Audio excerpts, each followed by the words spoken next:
श्री शिवाय नमस्तुभ्यम दोस्तों, हर हर महादेव, जय महाकाल। मैं प्रतिभा शर्मा एक बार फिर से स्वागत करती हूँ आप सबका मेरे यूट्यूब चैनल पर। कार्तिक पूर्णिमा सबसे आखिरी दिन होता है कार्तिक मास का, जो कि बहुत ही विशेष दिन माना गया है। और शरद पूर्णिमा से लेके कार्तिक पूर्णिमा के बीच में एक एक दिन, एक एक पल, एक एक क्षण बहुत ही विशेष माना गया है दोस्तों। दसवीं तिथि, आंवला नवमी के बाद पड़ने वाली दसवीं तिथि से लेकर के कार्तिक पूर्णिमा के दिन, ये जो 5 दिन होते हैं, इनको देव दीपावली के नाम से भी जाना जाता है। और जो कुछ उपाय आप इन 5 दिनों में करते हैं, उनका बहुत अधिक फल मिलता है और बहुत जल्दी आपको लाभ प्राप्त होता है। उसी में से दोस्तों एक विशेष दिन है प्रदोष का दिन।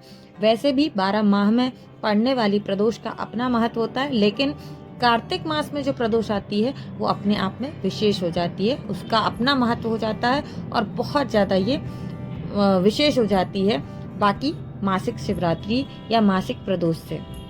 तो दोस्तों आज यानी कि प्रदोष के दिन पर, प्रदोष के काल में अगर आपने ये कुछ छोटे से उपाय आपने कर लिए तो आपके शरीर का जो भी कष्ट, जो भी बीमारी है, वो सब ऐसे मिनटों में दूर हो जाएगी। दोस्तों हर किसी के घर में कोई ना कोई ऐसा व्यक्ति है जो बीमारी से परेशान है। आज के समय में छोटी सी बीमारी हो या बड़ी बीमारी हो, कहीं ना कहीं आपको देखने सुनने में आता है। कुछ हो सकता है आपके घर में छोटी छोटी सी बीमारियां लगी रहती हैं, जाती ही नहीं है, कोई ना कोई दवाई खा रहा होता है, ये अक्सर देखने में आता है। और कुछ लोगों के जीवन में बड़ी बड़ी समस्याएं, बहुत इलाज करा रहे हैं, डॉक्टरों को पैसे लग रहे हैं, लेकिन लाभ नहीं मिल रहा है जितना कि लाभ मिलना चाहिए। तो दोस्तों ये वीडियो आज यानी कि प्रदोष के दिन, प्रदोष काल में आपको इस उपाय को करना है। और बहुत सारे उपाय इस प्रदोष के दिन के हैं। अगर कार्तिक माह में पड़ने वाली इस प्रदोष को आपने ये उपाय कर लिए तो आपके जीवन के कष्ट, बीमारी, रोग सब ऐसे गायब हो जाएंगे कि आपको लगेगा ही नहीं कि कभी आपके घर में, आपके जीवन में बीमारियों का कोई ऐसा डेरा था। यहाँ पे बात कर लेते हैं दोस्तों सबसे पहले उपाय की। पूज्य गुरु जी ने अपनी कई सारी कथाओं में बताया है, उन्हीं उपायों को अपने शब्दों में वीडियो के माध्यम से मैं आप सबके लिए लेकर आई हूँ। तो अगर पहली बार मेरे चैनल पर आए हैं तो रिक्वेस्ट करूंगी कि चैनल को सब्सक्राइब कर लीजिएगा, बेल आइकन प्रेस कीजिए ताकि आने वाले सभी वीडियो की नोटिफिकेशन आपको समय से मिलती रहे। चलिए बात कर लेते हैं वीडियो के उपाय की। सबसे पहला उपाय जो है मैं बीमारी के लिए बताने वाली हूँ। इतना सरल उपाय, इससे सरल कुछ हो ही नहीं सकता है, इतना सरल है। आपने लेना है दोस्तों एक पत्ता पीपल का, ठीक है, पीपल के एक पत्ते, और साथ में लेना है आपको शहद। शहद मीठी होती है ना। अगर कोई शुगर वाला व्यक्ति है तो मैं ये कहूंगी कि बहुत थोड़ी सी शहद का उपयोग कीजिएगा, है ना। परंतु जब आप इसको जो उपाय के रूप में लेते हैं तो ईश्वर आपका साथ देता है। मुझे नहीं लगता है कि यह आपके लिए हानिकारक होगी, पर फिर भी आप अपनी सेहत का ध्यान रखते हो, बहुत थोड़ी सी शहद का उपयोग कर सकते हैं। और अगर हर कोई, मतलब कोई भी अन्य व्यक्ति जैसे शुगर की ऐसी कोई प्रॉब्लम नहीं है तो वो आराम से इसका उपाय जरूर करें। तो आपने लेना है इस उपाय के लिए सिर्फ और सिर्फ एक पीपल का पत्ता, साथ ही साथ आपने लेनी है शहद। क्या करना है, पीपल के पत्ते के ऊपर में अगर जमीन में गिरा हुआ पत्ता, उसको अच्छे से धुल लीजिएगा, साफ कर लीजिए, और उसके बाद उस साफ पत्ते को और शहद को लेकर के आपको पहुंच जाना है महादेव के मंदिर में, शिवालय के समक्ष, ठीक है। अब शिवालय में पहुंच करके आप देखेंगे नंदीश्वर महादेव है, महादेव का शिवलिंग आपको दिखाई देगा। तो जो आपका पीपल का पत्ता है, उस पीपल के पत्ते पर आपको शहद लगानी है और काफी अच्छी मात्रा में जो है आपको शहद का लेपन कर देना है उस पीपल के पत्ते के ऊपर।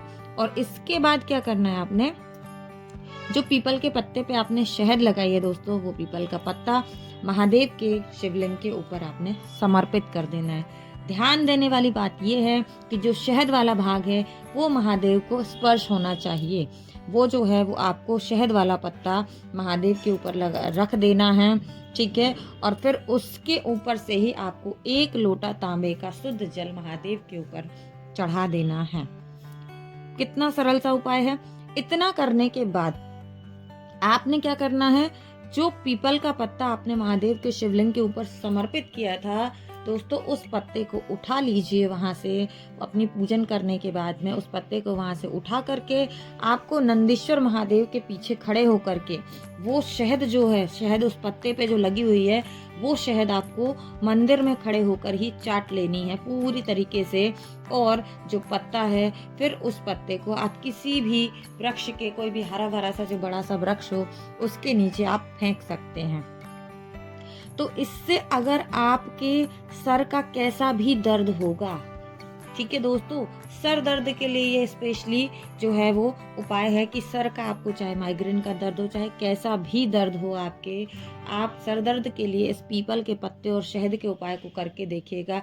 बहुत ही सरल, बहुत ही आसान सा उपाय है। और कार्तिक माह की प्रदोष के दिन अगर आपने इस उपाय को कर लिया तो ये तो सोने पे सुहागा वाली बात हो जाएगी। तो ये तो बात की हमने अपने पहले उपाय की, जिसमें सर दर्द का कैसा भी आपका सर दर्द हो उसके लिए आप पीपल के पत्ते और शहद का प्रयोग करें दोस्तों। अब बात कर लेते हैं वीडियो के हमारे दूसरे उपाय की। ये भी हमारा जो उपाय है ये है शरीर की बीमारियों के लिए।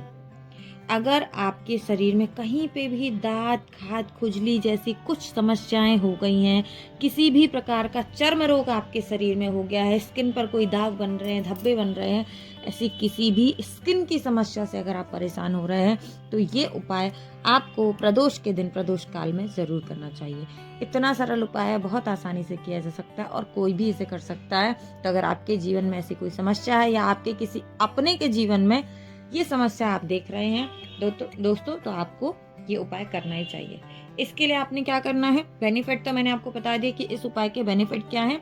इस उपाय के बेनिफिट ये हैं कि आपके शरीर का कोई भी घाव, चर्म रोग जैसी आपको कोई बीमारी है तो आपको बहुत जल्दी उसमें आराम मिलेगा। अब करना क्या है, लेना क्या है, इसके लिए लेने हैं आपको आम के पत्ते। कितने पत्ते लेने होंगे, आम के लेने हैं 21 पत्ते और सूखे पत्ते लेने हैं। ध्यान रखिएगा दोस्तों, हरे पत्ते नहीं लेने हैं। हम हरे पत्ते से कोई उपाय नहीं करने वाले हैं, हम करने वाले हैं आम के 21 सूखे पत्तों का उपाय। आपने क्या करना है, आम के 21 सूखे पत्ते इकट्ठे करने हैं और किसी बर्तन में रख करके उनको जला लेना है। जलने के बाद जब वो ठंडा हो जाएगा तो क्या बन जाएगी उसकी राख, है ना, जिसको हम भस्म भी कहते हैं। तो आम के 21 पत्तों की जो भस्म आपकी ठंडी होकर के तैयार हो जाएगी एकदम पाउडर के रूप में, उसको लेकर के आपको कहाँ जाना है, वो भस्म लेकर के आपको पहुंच जाना है महादेव के शिवलिंग के पास में। आसपास, घर के आसपास कहीं भी जो भी मंदिर हो महादेव का, वो भस्म लेकर के पहुंच जाइए और उस भस्म को आपको महादेव के शिवलिंग पर चढ़ा देना है दोस्तों। अच्छे तरीके से महादेव के शिवलिंग के ऊपर में इस भस्म को आप चढ़ा दीजिएगा और अपनी जो इच्छा, मनोकामना है या जो आपकी बीमारी है, जो आपके अपने परिवार के किसी सदस्य की बीमारी है, उसके लिए आपको कामना करनी है कि हे महादेव, उस व्यक्ति की बीमारी जो है, ये मेरी इच्छा है, ये मेरी मनोकामना है कि उस व्यक्ति की बीमारी जो है वो जल्दी से जल्दी समाप्त हो जाए। उसके बाद जो भस्म आपने महादेव को चढ़ाई है, उस भस्म को आपको उठा करके लेकर के आ जाना है। पूरा पोंछ करके वो भस्म एक आप बर्तन में रख लीजिए और लेकर के घर आ जाइए। घर आने के बाद क्या करना है दोस्तों, गाय का शुद्ध देसी घी लेना है ना। ध्यान रखिएगा, गाय के घी के साथ में इस भस्म को आपको मिलाना है। अच्छे तरीके से मिश्रित करने के बाद में जिस भी स्थान पर दाग, धब्बे बन रहे हैं, आपके खाज, खुजली हो रही है, किसी भी तरीके की स्किन से लेकर की समस्या है, चर्म रोग जिसको हम कहते हैं, स्किन की कोई भी अगर आपको समस्या है तो उस स्थान पर आप इसको लगाना शुरू कर दीजिए और धीरे धीरे धीरे आप देखेंगे कि आपका जो रोग है वो ऐसे मिनटों में गायब हो जाएगा। यानी कि कुछ ही दिनों में आपको जो है वो इसमें फायदा दिखाई देगा। किसी भी तरीके की खुजली हो, किसी भी तरीके की एलर्जी जैसे आपको लग रही हो, तो इस उपाय को जरूर कीजिएगा और इससे आपको बहुत जल्दी लाभ मिलेगा। दोस्तों, पूज्य गुरु जी की कथा के माध्यम से ही मैं ये वीडियो बनाती हूँ और ये उपाय आप सबके साथ शेयर करती हूँ। ये वीडियो आपको अच्छा लगे तो लाइक, शेयर, सब्सक्राइब जरूर कीजिएगा।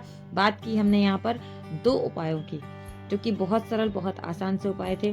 अब चलिए बात कर लेते हैं वीडियो के तीसरे उपाय की। तीसरा उपाय जो है वो भी पीपल के पत्ते के साथ ही करना है आपको, ठीक है, और वो भी रोग के लिए ही है। तो इस वीडियो में जितने उपाय मैंने आपको बताए वो सारे रोग, बीमारी के लिए हैं। पहला जो था वो सर के किसी भी प्रकार के दर्द के लिए था। दूसरा जो था वो चर्म रोग यानी कि स्किन के किसी भी बीमारी के लिए था, और जो तीसरा है ये भी आपको पीपल के पत्ते से ही करना है। तो आप देखिए कि पीपल का वृक्ष, पीपल का पत्ता कितना गुणकारी, कितना लाभकारी है। पीपल के पत्ते के इतने सारे उपाय पूज्य गुरुजी ने आपको बताए हैं, और उन्हीं में से एक उपाय मैं आपके साथ शेयर करने वाली हूँ, जो कि एक पीपल के पत्ते और कुछ चावल के दानों से आपको करना है। दोस्तों, इस उपाय को अगर आप अपने लिए कर रहे हैं तो बहुत अच्छी बात है, आप अपने घर के परिवार के किसी सदस्य के लिए भी कर सकते हैं। तो सबसे पहले आपने लेना है एक पीपल का पत्ता, साफ सुथरा धुल करके उसको रख लीजिएगा पोंछ करके। कुछ चावल के दाने रखने हैं, चावल के दाने खंडित नहीं होने चाहिए, ये विशेष करके आपको ध्यान रखना है। आखे चावल आपको उस पर रखने हैं। और अगर ये उपाय आप अपने लिए कर रहे हैं दोस्तों, तो उस पत्ते को जिस पर आपने चावल रखे हैं उसको अपने राइट हैंड में लेकर के आपकी दोनों आंखों यानी कि अपने नयनों से उसको लगाना है, और नयनों से उसको लगाने के बाद अपने ऊपर से उतार कर घर के दरवाजे के पास में यानी कि साइड में आप रख सकते हैं, ऐसा नहीं कि आप बीच दरवाजे में रखते हैं। उतार करके आपको इसको साइड में रख देना है, और अगले दिन सुबह आपको उस पत्ते को चावल के सहित उठा करके सूंघना है, उसकी खुशबू लेनी है। ठीक है, जो चावल की खुशबू होती है उसको आपको सूंघना है, और उसके बाद इस पत्ते को चावल के सहित आपको किसी नदी या तालाब में बहा देना है। दोस्तों, इतना सरल, इतना आसान उपाय है, कोई भी कर सकता है। और अगर आपने इसको कर लिया तो आपके जीवन की जो पीड़ा होगी, रोग का जो कष्ट होगा, उस सब में आपको राहत मिलेगी। परंतु अगर आप अपने के लिए कर रहे हैं, आप अपने परिवार के किसी सदस्य के लिए आप ये कर रहे हैं, तो आपने क्या करना है, वही पीपल का पत्ता जिस पर आपने चावल रखे हैं वो अपने परिवार के उस सदस्य के हाथ पर रखना है, और फिर उससे ही उसके नैनों पर टच कराकर अब आप उस पत्ते को लेकर के उस व्यक्ति के सर से उतार सकते हैं। ले जा करके उसी तरह दरवाजे के बाहर रख देना है। अगली सुबह उठ करके उन चावलों को उस व्यक्ति को आपको सूंघाना है। ठीक है, ताकि उसकी खुशबू जो है उस व्यक्ति तक पहुंचे। उन चावलों को आपको सूंघाना है और नदी या तालाब में इन्हें विसर्जित कर देना है। दोस्तों, जीवन की कोई भी रोग समस्या होगी वो ऐसे मिनटों में खत्म हो जाएगी। पूज्य गुरुजी ने अपनी कथाओं में कई बार बताया है कि क्या कुछ आप उपाय कर सकते हैं जिससे कि आपके रोगों की जो समस्या है वो समाप्त हो जाए, आपके जीवन के कष्ट जो है वो समाप्त हो जाए। उम्मीद करती हूँ दोस्तों कि वीडियो के माध्यम से पूज्य गुरुजी की कथा को सुनकर मैं जो आपके लिए जानकारी लेकर आती हूँ बहुत अच्छे से समझाने की कोशिश करती हूँ अपने शब्दों में, और अपनी बात आप तक पहुँचा पाती हूँ। अगर वीडियो अच्छा लगता है तो वीडियो को लाइक करें, शेयर करें, और नए हैं तो चैनल को सब्सक्राइब सभी को करना है। वीडियो में हुई किसी भी गलती के लिए आप मुझे क्षमा करें। उम्मीद करती हैं आपका प्यार ऐसा ही मुझे मिलता रहेगा, और अधिक महत्वपूर्ण जानकारी के साथ मेरे साथ बने रहे। मिलेंगे अगले वीडियो में, तब तक के लिए श्री शिवाय नमस्तुभ्यम। हर हर महादेव, जय महाकाल।